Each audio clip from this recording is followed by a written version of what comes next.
Funding for this edition of One-on-One with Steve Adubato has been provided by the Russ Berrie Foundation, Making a Difference, the Healthcare Foundation of New Jersey, Delta Dental of New Jersey. Everyone deserves a healthy smile. TD Bank. The Turrell Fund, supporting Reimagine Childcare. The Port Authority of New York and New Jersey, moving the region through air, land, rail, and sea. The Northward Center, Johnson & Johnson, and by the Adler Aphasia Center, enriching the lives of people with aphasia, their families, and communities. Promotional support provided by Meadowlands Chamber, building connections, driving business growth, and by ROINJ, informing and connecting businesses in New Jersey. This is One-on-One. I'm an equal American just like you are. The jobs of tomorrow are not the jobs of yesterday. Look at this. You got this? Here it is, man. Look at that. Life without dance is boring. I don't care how good you are or how good you think you are, there is always something to learn. Do you enjoy talking politics? No. People call me because they feel nobody's paying attention. Our culture, I don't think, has ever been tested the way it's being tested right now. Such a good question. High five.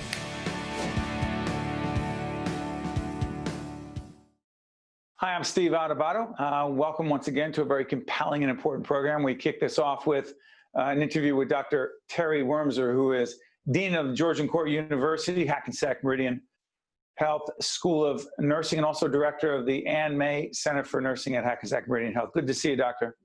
Good morning. Nursing and COVID. The biggest impact on the nursing profession because of this pandemic as we tape toward the end of October 2020.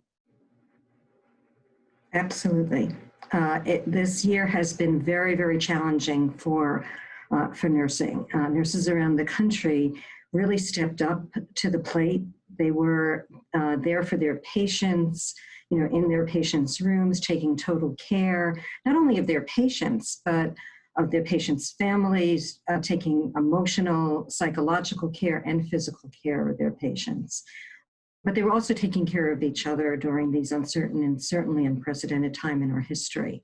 So I can tell you I've never been more proud to be a nurse, and I've been a nurse for a very long time. So many folks that underwrite and support our programming, including J&J and others, that are big advocates of nursing, the nursing profession, pre-COVID and even more so now. And also the folks at HMH and Georgian Court, we work with all those folks. And this whole question of nursing, what I've been worried about, and I'm not alone in this, is that the dangers and the pressures that nurses have faced on the front lines as it relates to COVID would cause fewer and fewer men and women to want to go into the field of nursing. Am I incorrect about that? On the contrary, I think, people are looking for, a profession that is really meaningful to them. And I think we're going to see more people come into the profession. We've never had a lack of, young people coming into the profession, but we're also seeing people from other professions who are not feeling fulfilled, coming to nursing programs. So I think the future is very bright for nursing right now. To what degree are nurses protected to the degree they need to be with PPE, et cetera? Well, I can tell you at Hackensack Meridian, we're constantly talking about PPE.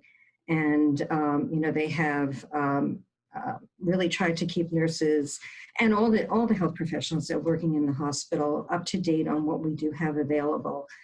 Right now, I think we're in pretty good shape. We don't know what's going to happen over the next couple of months. But, our nurses have been fit tested for N95 masks. We seem to have a really good supply of them right now.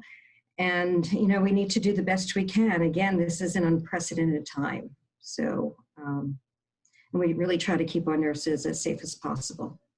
Doctor, go back to the question I asked you about the future of nursing in terms of who's going into it. Georgian Court now has an Accelerated Bachelor of Science in nursing. What is it and why does it matter as it relates to this conversation? Okay, so An Accelerated Bachelor's program is a program for people who completed a bachelor's in another field, and they can complete their nursing degree in a little over a year. So they kind of like fast track into the profession. And it's wonderful for people who are in other professions who, have decided they want a more meaningful a job. And, so we're very excited about the new program. So let me ask you this in the couple of minutes we have left. The nursing profession has changed dramatically. I'm a big fan of not just leadership, but innovation. And nurses are the most extraordinary leaders that I've come across. And I've done a whole range of nursing leadership seminars and in my other work and gotten to know these incredible men and women. But innovation, the profession ain't the same. It isn't the same job. And it's evolving every day. How so? I think they're dealing with new technology on a daily basis. The patient population is changing, bringing the pandemic, something we've never experienced before. So when we educate our nurses, it's really to, really to be able to handle constant change. They cannot remain stagnant. They have to continue to learn throughout their careers. And more and more of our nurses are going back for advanced degrees. They need to keep up. There's no question about it. But technology is changing all the time. It's helpful, but it's also challenging for our nurses. Finally, I'm sorry for interrupting, Dr. Wurmser, but finally, beyond technological changes, beyond the COVID reality we're facing, is more expected of nurses than ever before? Absolutely. Okay, they again are on the front lines. They're taking advanced practice roles. They're in administration. They're educators. There's so many opportunities for some nurses. Some are CEOs. Right now. Absolutely. Some are CEOs. They're presidents, that's right? They're presidents of hospitals right now. That's right. So, yeah, very bright future for nursing. Yeah. Well, Dr. Teri Wurmser, I want to thank you for joining us, to you and all your colleagues, particularly those on the front line in the nursing profession. Someone said 2020, I guess 2020 was the year of the nurse. I'm wondering, why isn't it 2021, 2022? I don't know what year is not the year of the nurse or nursing. Doctor, thank you so much for joining us. We appreciate it. And thank you. I'm Steve Adubato. We will be right back. To watch more One-on-One with Steve Adubato, find us online and follow us on social media. Welcome back, folks. We are honored to be joined once again by our good friend, Jack Fanous, who is CEO and co-founder of a great organization called GI Go Fund. Good to see you, buddy. Good to see you again, Steve. How you been? I'm doing all right. Listen, I want to make sure people know we're taping late in October 2020. The GI Go Fund gone through a lot of changes, evolution, innovation, particularly around COVID. Tell everyone what the fund is, and then we'll talk about the evolution. For sure. So the GI Go Fund is an organization that I founded alongside with my brother, James Fanous, and one of our good friends, Alex Manis, and his brothers, almost 16 years ago now, after one of our best friends was killed in Iraq. His name was Lieutenant Seth DeVorn. And the organization, when we started it, we were all civilians, 5 of us. I was 25 at the time. I was the oldest of the bunch. We didn't really know what it meant to help veterans, so we kind of dove in and just responded to whatever needs they had. During that time, it was during the last financial crisis our country faced, the foreclosure crisis. So a lot of people were coming to us with foreclosures and evictions and unemployment, and we really just dove in and just tried to help whatever issue came up. And ultimately that formed the organization that we have today, which is a one-stop organization in which we're able to help veterans with whatever needs they have, whether it be a mental health concern, a housing concern, employment, or even entrepreneurship, which is what we consider our specialty. We met back in 2013. This is part of a series called 25 for 25. Our friends and colleagues at the Russ Berrie Foundation have an annual Making a Difference Award. And in 2013, you and the folks at GI Go Fund won that award for making a difference, or one of the awards for Russ Berrie Award for making a difference. What did that and what does that award mean to you, and what impact has it had on the organization moving forward? Well, thanks for bringing that up, Stephen. And I love the Russ Berrie Award, and the folks over there at Russ Berrie are fantastic, and at Ramapo, they do just such an incredible job. And I'm glad that you framed it correctly, because in the past it's always been, Jack, you won this award, but you said it correctly, Jack and GI Go Fund, you guys won this award.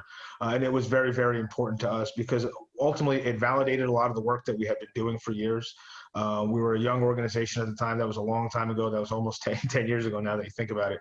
And it validated a lot of the work that we were doing as a young group and a young organization, but it really fueled the next phase of what the GI Go Fund became. At the time, we were an organization that focused solely on job fairs and housing fairs and health fairs and really connecting veterans with resources the old-fashioned way. But it really helped propel us into what we consider the modern phase of veteran services, really bringing in ingenuity, innovation, and modernity really to the veteran space, bringing things online, digitizing the job search process, job training. We've built a wonderful platform called JobPath.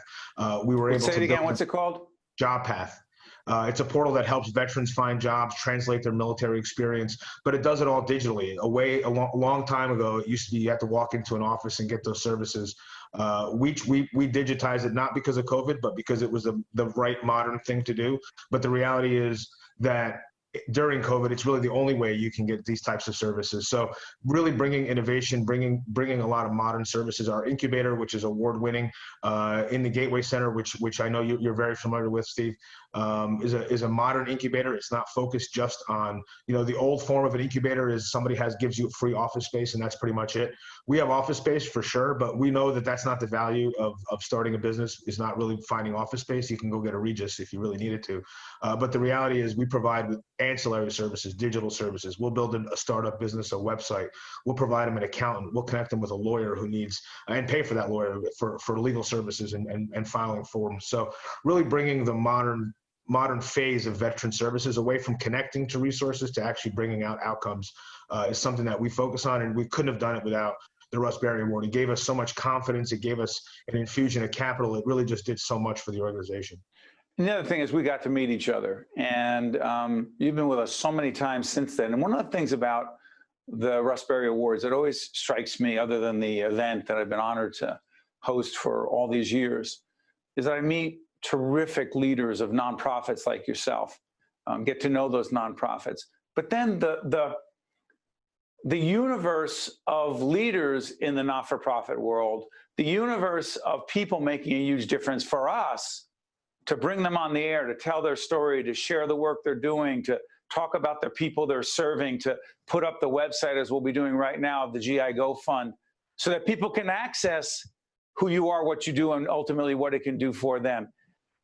I'll say this the right way, the connectivity, the relationships, huge. There's really no doubt about it. And really the network that's been there from the Russ Berrie community, and then meeting you and working with you over these years and being on the show for so many times and getting the message out about what the organization does. I mean, we did a crazy event 2 years ago called the Navy SEAL Swim, where a group of Navy SEALs started by Bill Brown. I'm not sure if you know Bill Brown, but you should. If you don't, you should know him.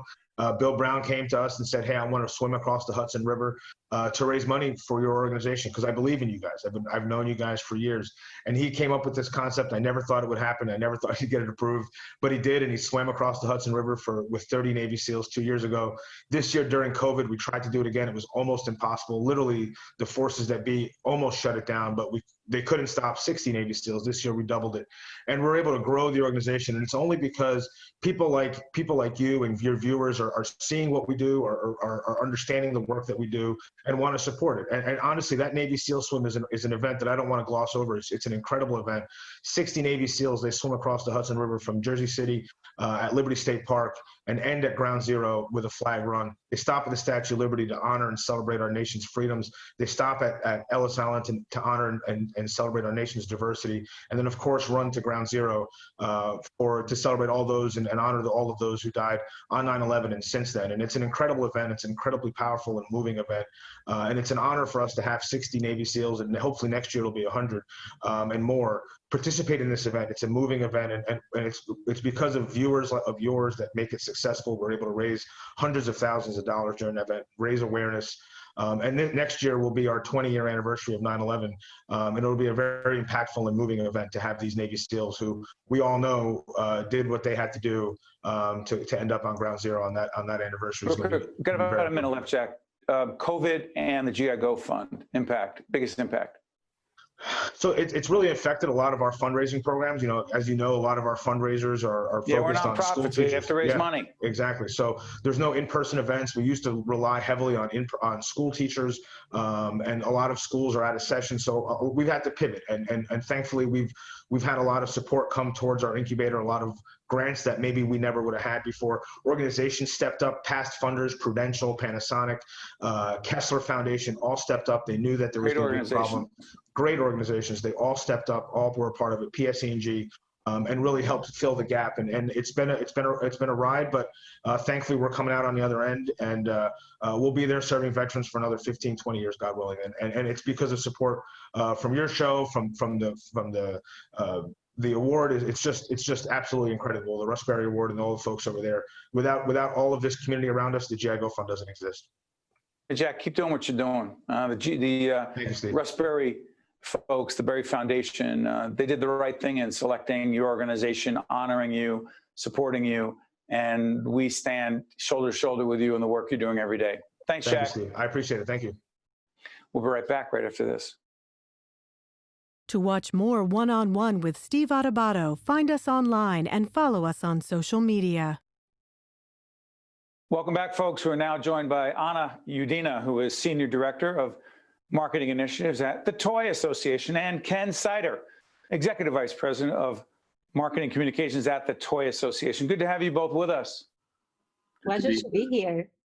Anna, describe for us what the Toy Association is and why it matters so much, particularly in these challenging times. The Toy Association is the trade association for all the wonderful manufacturers, retailers, people who create toys and play for generations of kids. And it's especially important now. Play is always important, but now more than ever. I think we are all longing for social connection. We are all feeling a little bit isolated this year. Things are a little bit different. There is more stress than ever. And guess what? Play is the perfect remedy for all of those things. Play has been proven to reduce anxiety and stress, and it's just a great outlet for positive emotions, for laughter. Plus, play brings people together, whether it's parents and kids, whether it's friends. Play has that power, that ability to bond people and just find the common ground. So well said. Ken, let me follow up with you. Virtual play versus physical play. Big difference? There is a difference, but we did a lot of research. We have a program called the Genius of Play. What's it called? The Genius of Play. By the way, can we put up the website, team, so that folks can go and find out the Genius of Play? Go ahead, Ken, I'm listening. Sure, it's thegeniusofplay.org. But anyway, we did a tremendous amount of research, and the program's been going on for about 6.5 years.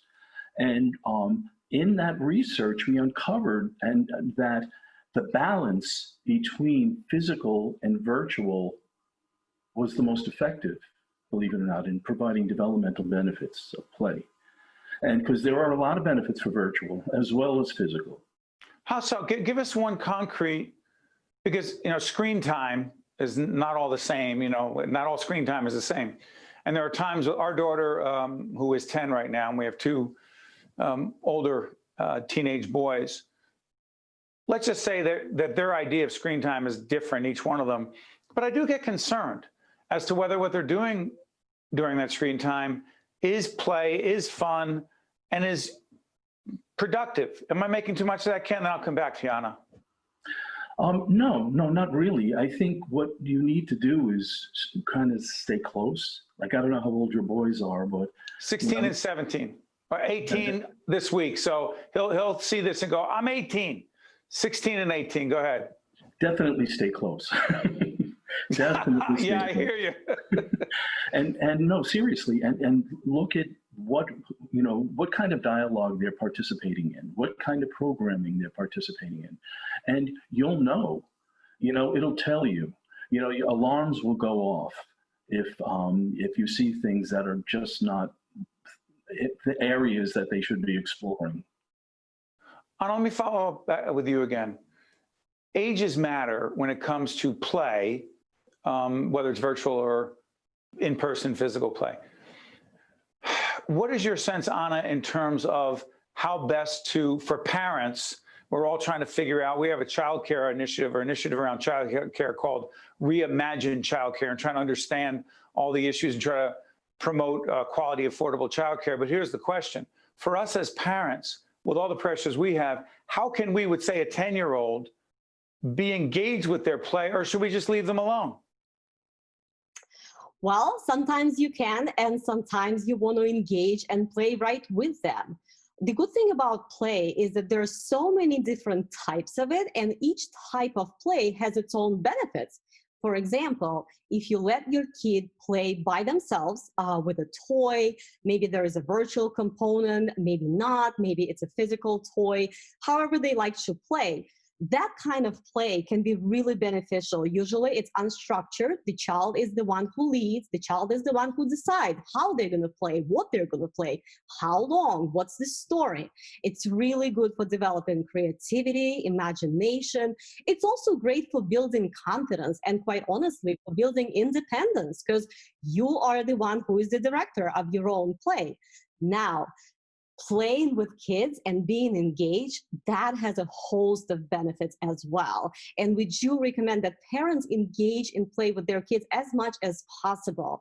And you know, one of the best things that it's going to do is going to build a real bond between you and your child.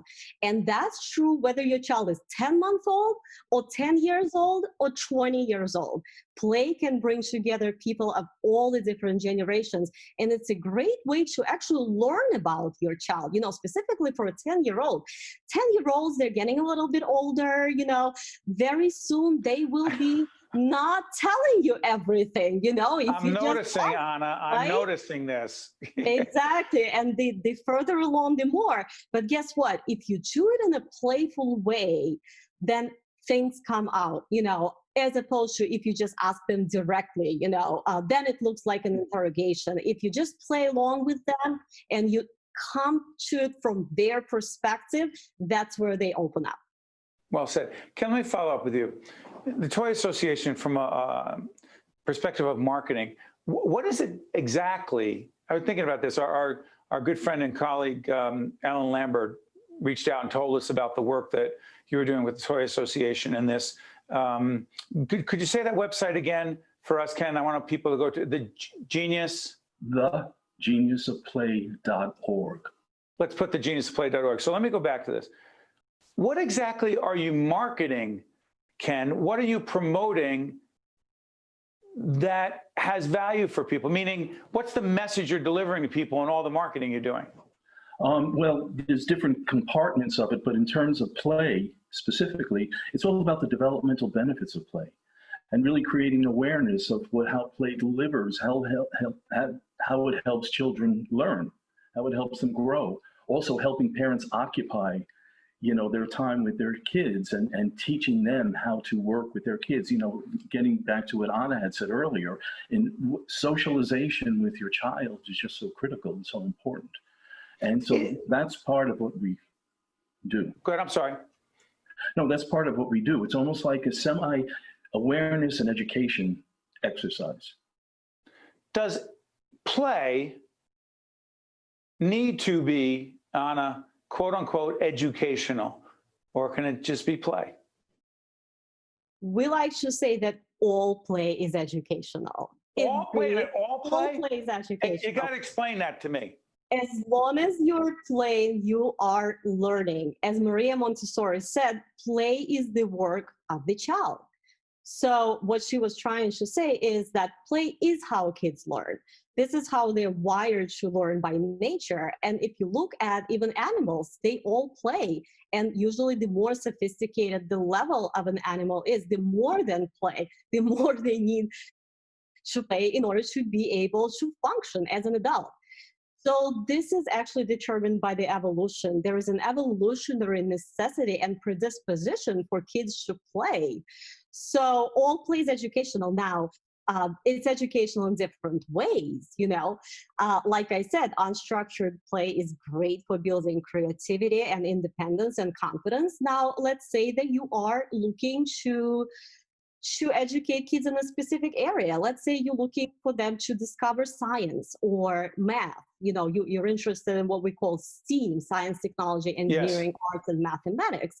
Then you might want to prompt that with a specific toy, with a specific kind of science kit, or, you know, maybe it's a building activity, it's a construction set, something that's steering them in the right direction. So yes, I would say all play is educational. It's educational in different ways. It all depends on what kind of skills you're looking to develop in your child. But I would say to raise a well-rounded kid, make sure they are exposed to all the different types of play and all the different types of toys, because they derive different benefits from all those different types of toys and play. Do me a favor, Ken. You wanted to jump back in. You got a few seconds left. Go ahead.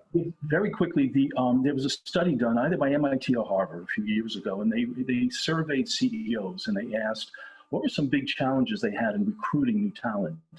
And uniformly, they all said, you know, we get the best talent from all the greatest schools around the world and all, but the talent is very vertically oriented. What they don't have is what they call mental agility. And play really provides that whole intuitive part, that whole imaginative part. Well, I'll tell you what, I'm sure this will not be the last conversation Ken and Anna we have about play, the genius of play and all these issues, particularly during these difficult times with the pandemic. I want to thank both of you for joining us. We learned an awful lot. And thank you so much. Sure, thank you. Thank you for having us. I'm Steve Adubato. Thanks for watching. We'll see you next time. One-on-One with Steve Adubato has been a production of the Caucus Educational Corporation. Funding has been provided by the Russell Berrie Foundation, the Healthcare Foundation of New Jersey, Delta Dental of New Jersey, TD Bank, the Turrell Fund, supporting Reimagine Childcare, the Port Authority of New York and New Jersey, the Northward Center, Johnson & Johnson, and by the Adler Aphasia Center. Promotional support provided by Meadowlands Chamber and by ROINJ. Are you looking to be a part of a dynamic, forward-thinking business service organization? At the Meadowlands Chamber, every day we connect, collaborate, and innovate, helping to drive business and economic growth in the greater Meadowlands and New Jersey. I invite you to visit our Meadowlands Chamber headquarters, an open office facility with access to resources for our members' businesses and networking needs. Together we will build the Chamber of the future and the next generation of leaders.